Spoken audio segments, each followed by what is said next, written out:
My name is Amaury Rivera. I live in Puerto Rico, and back in 1988, I was working in a nightclub, and there was a musical group there. One of my cousins wanted me to photograph the musical group, and she loaned me a camera with some film. On my way back home, I encountered two small beings, two small strange men, which I didn't think were men from outer space, and they took me somewhere where there were other people besides myself, other human people, like from Puerto Rico, I guess. From here, another human being showed up. He claimed to be from a distant planet. He was dressed in black. He had a dark skin. He had a long black hair up to the shoulders, and he spoke to us with the mouth, verbally, and no telepathic speaking. He showed us various projections, which looked very real, the projections, and he informed us about a whole bunch of things that are even still incredible to me. Then they returned me to... What did this holographic projection show? The holographs were mainly, the first one that I can remember was like a short trip through space. We saw where he came from, where he's said to be from. We saw his people, we saw the houses that they use. And the second one was about a meteor or a rock falling to Earth in the near future, which is going to cause a lot of havoc in the world. This would fall, it's going to fall in very near the Caribbean, Puerto Rico, and those other small islands, but it's going to affect the whole world, not just Puerto Rico. The last one is that they projected was showing us how there was only going to be one government on the planet Earth. They'll be living on some sort of artificial island that's going to be floating in the middle of a dark, black, dirty sea. And then this man returned me to my car again and left me somewhere different from where the whole ordeal had started. Apparently, they took me with car and all. After this, at this given time, I heard some jets in the sky, and I still had my cousin's camera, and I took the pictures, 4 of which I'm making public nowadays. So the jets followed the UFO? Yes, it was. They seemed to be surveilling it. I only got to capture just one of the jets in the photograph, but there were 3 of them. Or maybe I got in one of the photos one, and in the second or third I got one of the other ones, because they would go around it very far away, and while this one was closer, and turn, very far, very far. And by the time this one was coming back, another one was turning over there. There was always one or the other close to the object, to the UFO. Other witnesses contacted Amaury himself. So far, between 1988 and 1992, I've been able to localize 7 of these people. Because I've gone on different TV shows and different articles, and I've always been asking if anybody remembers anything similar happening to them, and that year, during that time, Mother's Day, to please get in touch with me. And I have gotten in touch with hundreds of people, but out of the hundreds, 7 definitely were there with me. I still have 7 to go. Maybe I'll never find them. Maybe they'll see this. Actually, Amaury Rivera was intimidated and pressured by government agents to hand over his pictures. Well, a short time after the incident, 3 men showed up at my home in Puerto Rico, and one of them stood in their car downstairs, and they claimed to be from CIA, and they handed me 2 pieces of paper, which I was so nervous I couldn't really read, but I remember seeing the letter CIA, which is the intelligence agency from the United States, and they said that it would be easier and better for me if I handed them the photographs and the negatives, but they did not say, what photographs or what negatives. They didn't specify, and I just told them that I did not know what they were talking about. And they said it would be easier because we have an order to register your house, to look through your house. And I said, well, go ahead, be my guest and look. And they looked, but they couldn't find them because I had hid them very well. Well, first of all, I want to say good evening to everyone, and I'm really nervous, so please bear with me. I've never spoken in front of, a group of people. Wendell invited me over so that I can explain more or less what happened regarding the pictures. It kind of started back in New York, where I was born and raised. And I was working at a hotel there for a while, and I got a phone call from one of my aunts in Puerto Rico telling me that my grandmother was ill at the time. So I went out to Puerto Rico to see how my grandmother was. She was the woman that raised me, by the way. And as it turns out, while I was there, she got better, and I kind of fell in love with the island. I had visited there before, but I wasn't born there. My parents were. So all I know is that when I went back to New York and while I was working, I worked in a hotel not as big as this one, but I was a waiter there. That's on 7th Avenue and in Manhattan. And I just kept thinking about going back there. It almost became like an obsession. I just kept thinking, I want to go back there. I didn't really know why. And maybe because of its beauty or something, I don't know, or the way people behave there, it was so different from New Yorkers, And so, next thing I know, I went berserk and I sold most of my stuff, and the stuff I didn't sell, I gave away. I had this little Pekingese dog I took with me, and when I got there weren't too many jobs available, but I already had, thought the scheme about sell hot dogs or buy a little hot dog cart and just sell hot dogs and make a living out of that. I wouldn't become rich, but I'll make a living out of it.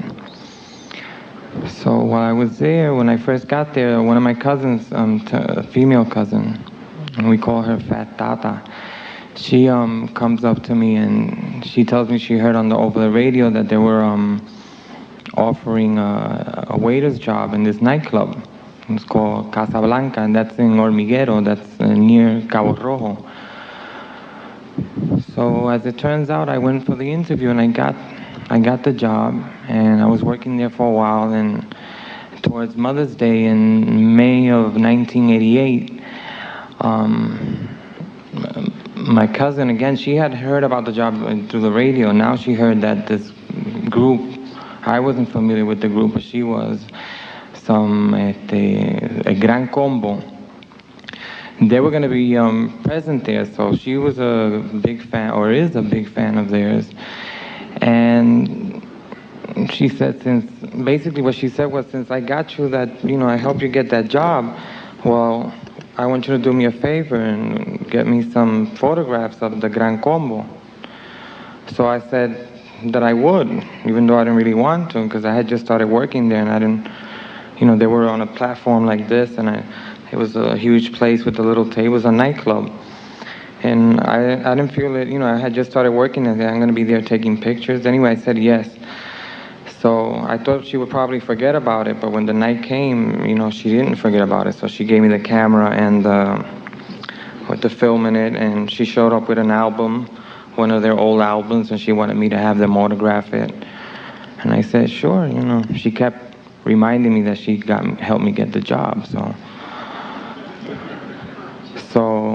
I went to work with the camera, and I had bought this broken down car, a little Toyota, I think it was 71, so something like that. I don't remember the date.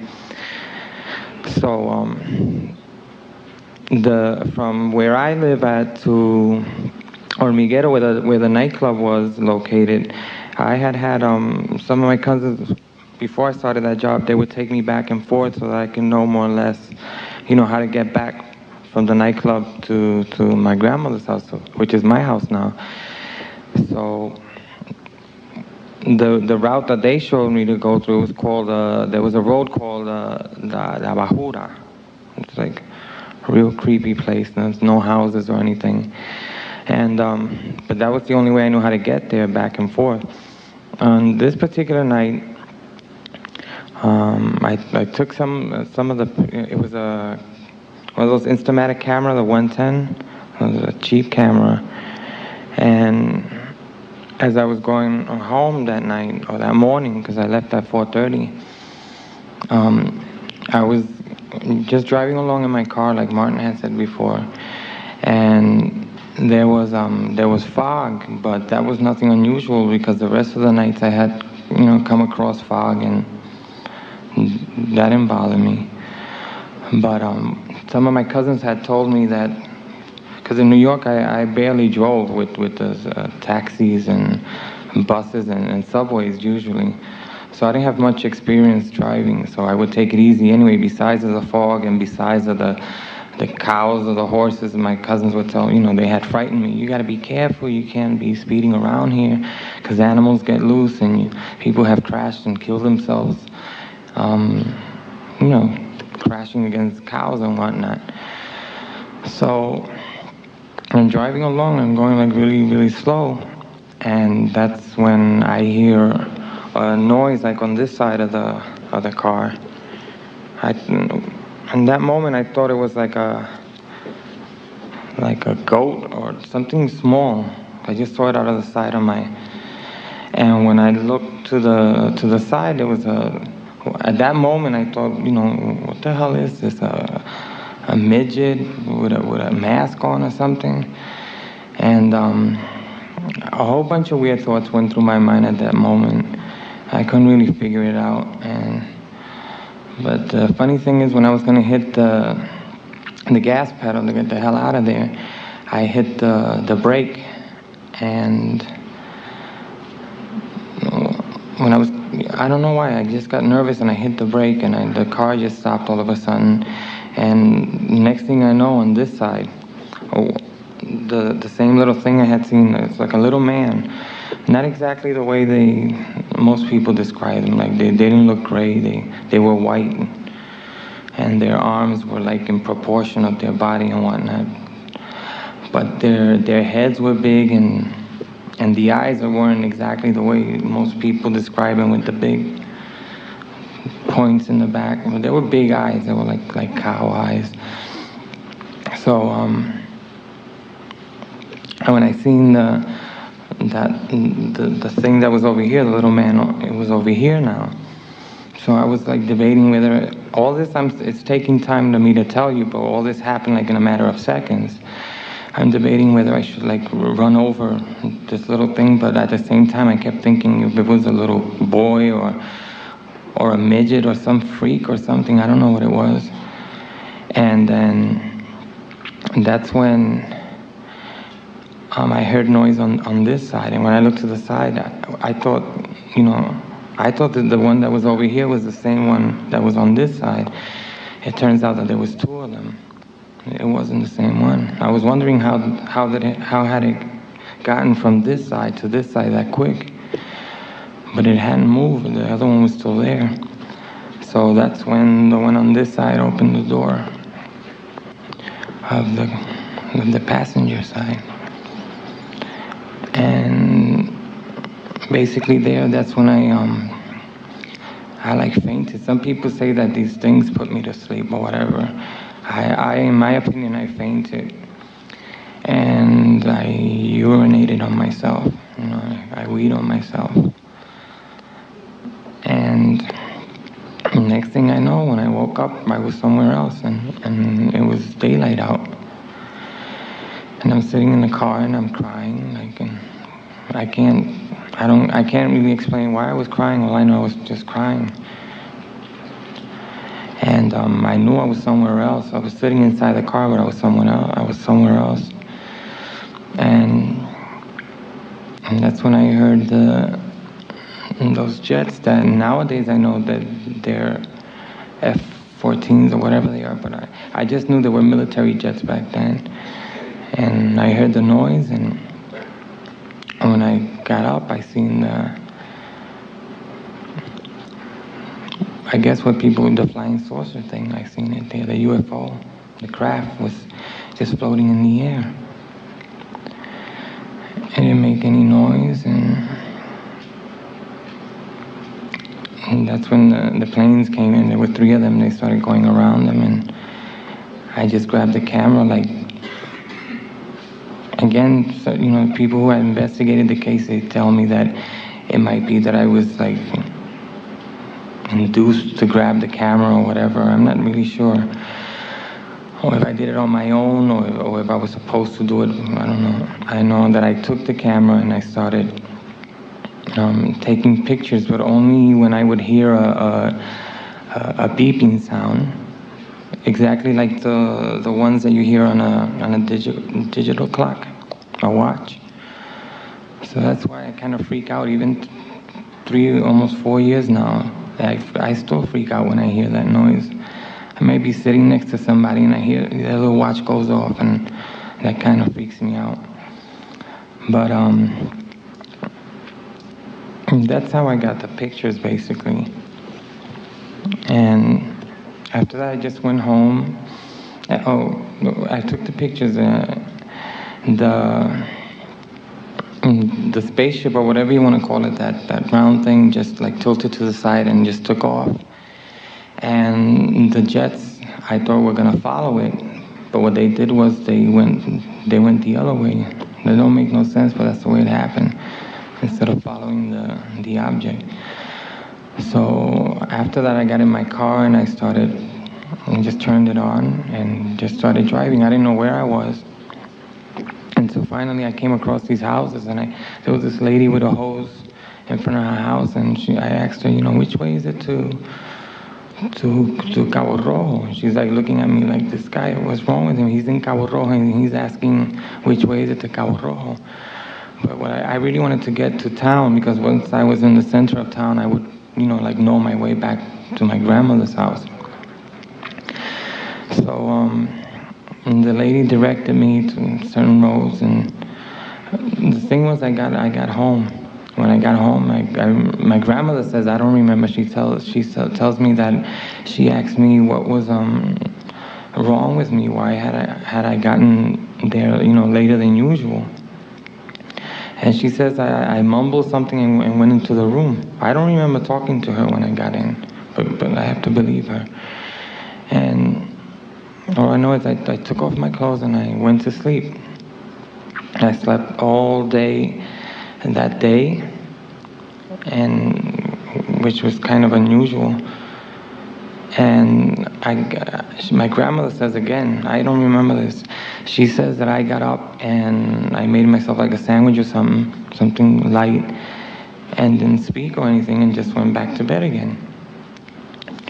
So when I got up the next day, I didn't remember any of the thing with the big-headed little man, or the airplanes, or, the jets, or the craft, or anything. In my mind, it was like I had left the nightclub and gotten home like any other night. And I had given the camera back to my cousin, and I said, here, I took some pictures of it, of your musical group or whatever. And she asked for the record. She wanted them to sign, and I didn't have the nerve to go up there and ask them for their autograph, so I just left it behind the bar over there, and I told her that somebody had taken it, and that I didn't know what happened to it. But she's not here now, so she won't know. So, the thing was that when she had the thing developed the film, she calls me up and she says, Junior, in my family they call me Junior. He said, Junior, come on over. I want you to explain to me what are these other pictures. And I said, what other pictures? She said, just come on over. And she lives in Cabo Rojo too. So, this thing's gonna roll off. So I went to got in my car, went over there, and she said, here. So when I'm looking at the pictures, which are, there are more pictures than the ones that were shown here. But most of the other ones are not for publication or even, those are private, those are personal. And the thing was that when she showed me those pictures, that's when it hit me. And I kind of freaked out. I got in my car and, I took the pictures with me and I went back home and she got like real nervous because she kept talking to me and I didn't answer her. So by the time I got home, she had called my grandmother and told her, what's wrong with I showed him these pictures that were with the rest of the pictures he had taken, and he kind of freaked out and he just got in his car and left, and I'm afraid he could have an accident on the way. So my grandmother's still talking to my cousin on the phone. That's when I get home and I went into my room and I locked myself away and I didn't want to talk to anybody. It wasn't really that I didn't want to talk to anybody, it's just that I couldn't talk. It wasn't that any being had was controlling my throat or anything. It was just that I just couldn't talk.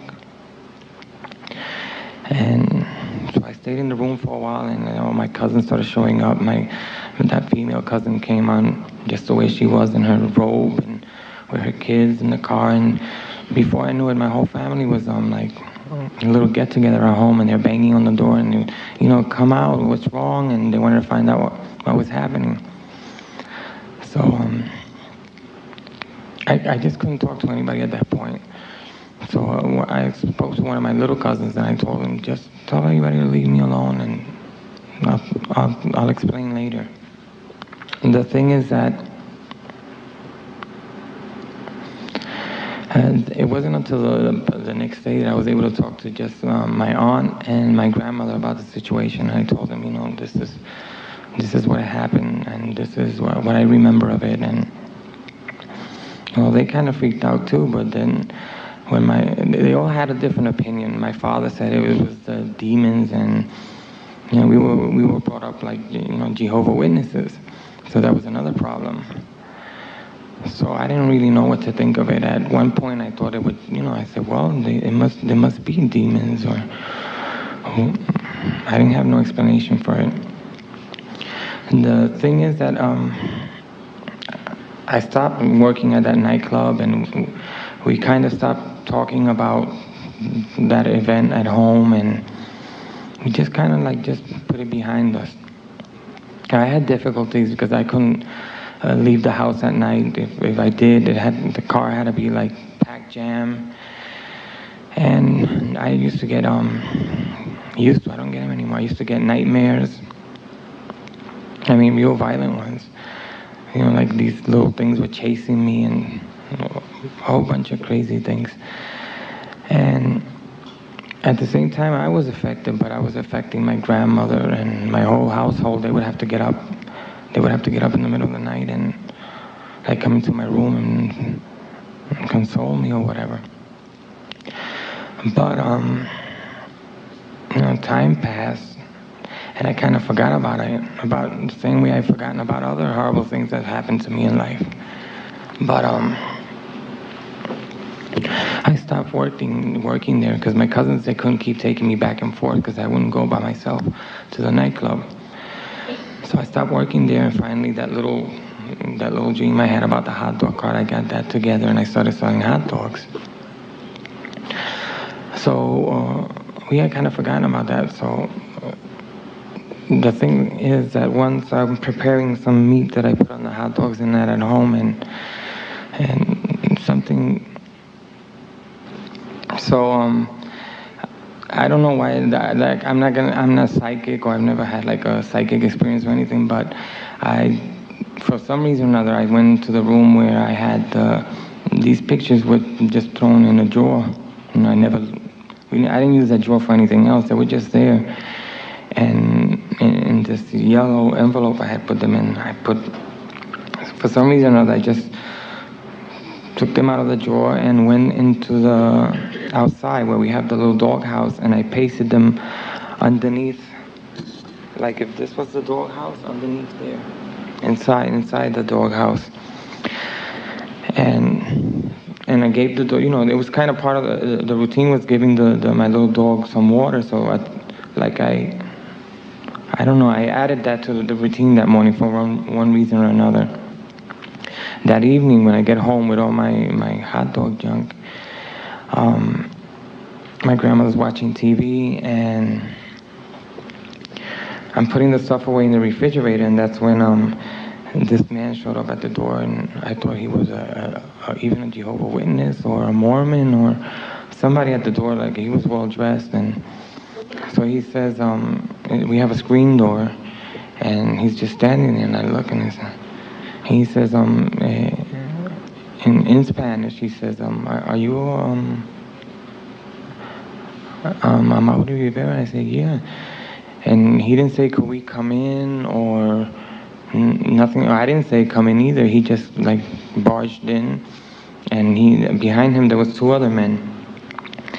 And the first thing he did, he handed me some papers, and he said, we're here for the negatives.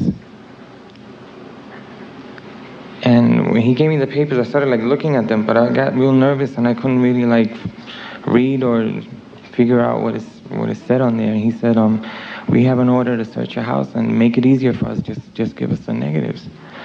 So at that point, my grandmother, she's an old woman. She got real nervous, and she was about to spit out, give it to them or something along those lines. So I looked at her like, shut up. And I told him, I don't know what you're talking about. And he said, you know what I'm talking about. I said, I don't. So he says, well, you either hand them over or we're just going to have to look through the whole place, and we know you have them here. And I said, again, I don't know, what you're talking about, but let's leave my grandmother, which is my mother, out of this. So they let my grandmother go downstairs to my aunt's house. And down there, she had, not a heart attack, but she got all nervous. She started crying, and that's another story. Downstairs, because we live above my aunt's house. There's another little house on top of that house. So there was another scene going on downstairs, while upstairs these guys were demanding something that I was telling them I didn't have. So I said, well, just be my guest. I turned the TV off, and they looked everywhere. They looked in the funny thing is that the first place they looked was in that drawer. That bugged me out. And but they looked every place. They looked in the refrigerator. They looked in places you wouldn't think of looking, but they looked there. And they weren't messy. I was expecting, though, like in the movies, that you see the detectives come into the house and they mess everything out. No, they didn't do that way. They were very meticulous.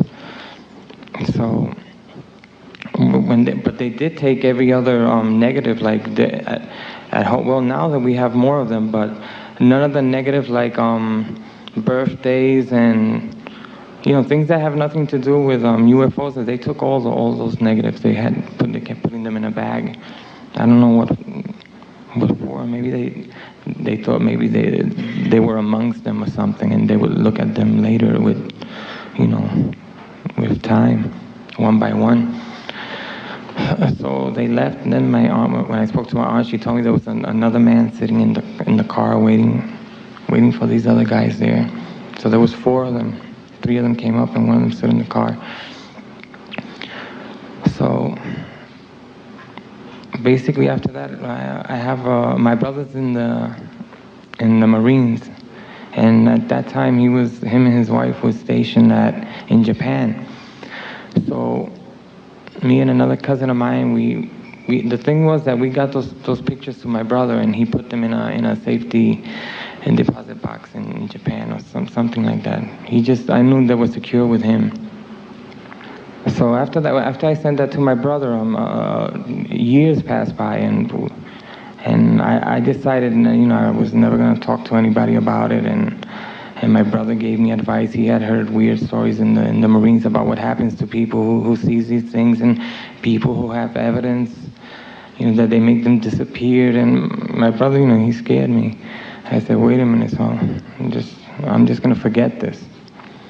But I had shown it to certain people, and of course, my family, they can't keep shut about it, and they might tell somebody at their job. And the thing is, word got around, and I would basically deny it. I would say, no, I don't know nothing about that.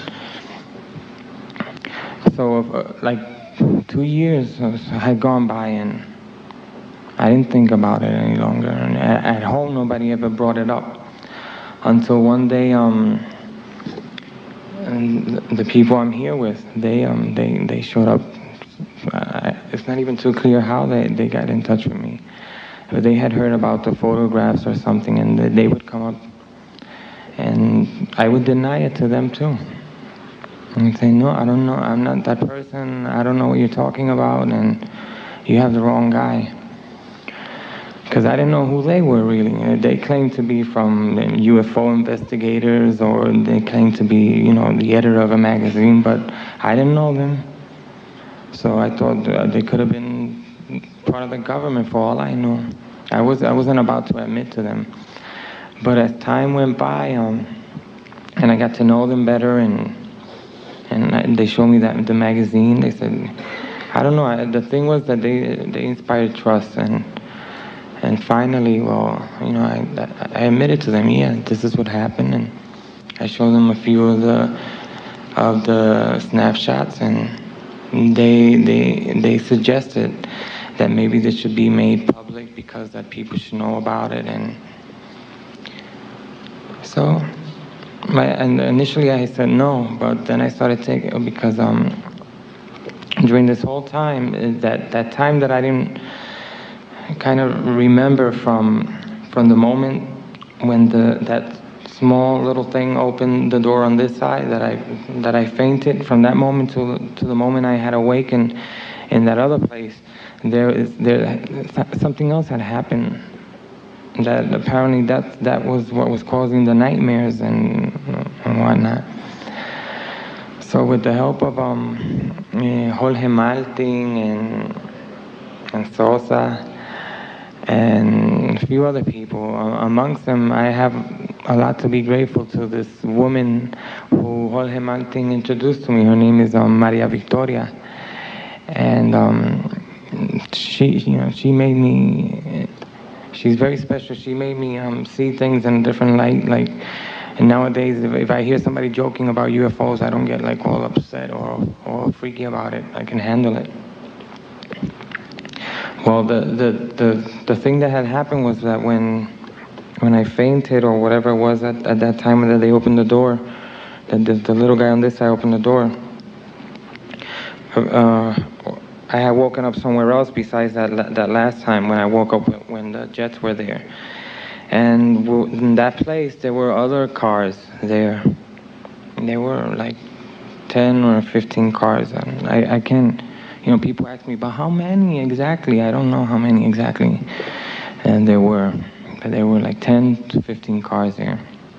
When I'm sitting there, it looks like if it was an underground parking or something, I'd say, now, where I couldn't even think straight. I knew I didn't know where I was. But a moment later, that little thing showed up again, and he opened the door, and I couldn't move. Again, I don't know if it was that this thing has the power to freeze you, or I was just, really scared. Now that I mentioned scare, I just want to say this. I don't understand, when nowadays I'm not all that scared about it, but still, in the beginning when I would speak about fear and how afraid this made me, and I would hear people come up to me and say, oh, I wish this would happen to me. I don't really understand why would anybody want this to happen to them. And or other people would say, why you shouldn't be afraid, or you shouldn't feel this, or you shouldn't feel. That's the way I felt. I felt terrorized.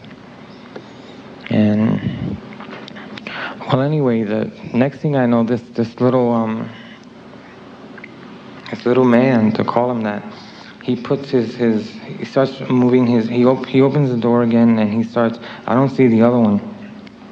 He opens the door and he starts putting his the small hand towards my forehead. But I remember when he's putting the hand towards my forehead, like it's like I want to, like I want to move, I want to get away, but I was too scared to do that. And when he put his hand on my forehead, that's when I blanked out again. So then the next thing I know, I woke up somewhere else. I was seated with these other people. And like I have mentioned before, they seem to be either, like Hispanic or Puerto Rican. And they were seated there. We were seated in a room where, well, I think it was a room. It was like, it's very hard to describe. It was a place where if you were to be standing in the middle of that place, you would think like it's an infinite room. Even the seats were like would blend into the whole scenery. That maybe if they just left you in that place, you would trip over one of those seats or whatever they were, where they sat us. So there they showed there was like 15 or 16 other people there. People that like me, and they were afraid and they were scared, and I felt for them, but I couldn't do nothing for myself, so I couldn't do nothing for them. And I've had a lot of guilt feeling about that, especially this one lady that she looked like she needed more help than I did, but I couldn't help her. It wasn't that they were hurting her or anything. They weren't even nowhere near her, but she was freaked out. And at this point, from behind us, walks in this man, a human being, with the two little big-headed ones, and they stand in the front of this place, wherever that was, and he starts, because I never heard, the little ones either talk to me, not even the way people say with the mind telepathically, or the man either. I mean, if he does have that ability, he never he never demonstrated it there. He spoke with his mouth, and he spoke a perfect Spanish. He spoke Spanish better than me, and they just spoke about a whole bunch of crazy things, and it wasn't what he was saying wasn't directed towards me alone. It was towards the whole group. And so he picked, at one point he noticed that everybody's like attention was focused more on one of the, the little creature things, and we weren't really paying attention to what he was saying. So he picks up the little man the way you would pick up like a 7-year-old child or something, and he picked it up and he put it around. He just picked it up, and the little thing put the legs around him, and he started going like this on his head. He's saying, "You see, you don't have to be afraid of it, because it's not going to do anything, because this thing is something that we make." And he's the one, basically that the little one is sent out like to do their dirty work or something, because they don't want to expose themselves to us, I guess. And so they showed a whole bunch of things, and most of the things they showed there were more, or are more. They're stronger. They're more powerful sometimes than the actual, being scared of the little ones. Because like I've told Jorge Martin, that if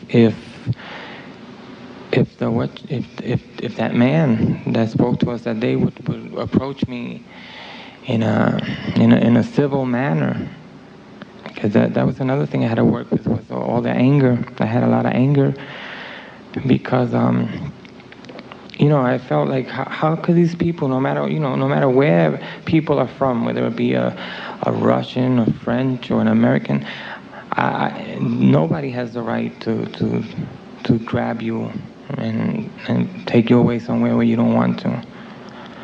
No, even if you're from another planet or wherever you're from, that doesn't give you any special rights or anything. You still, I think I still have to be respected regardless. So I had to deal with fear, anger, and a whole bunch of things, And that's it.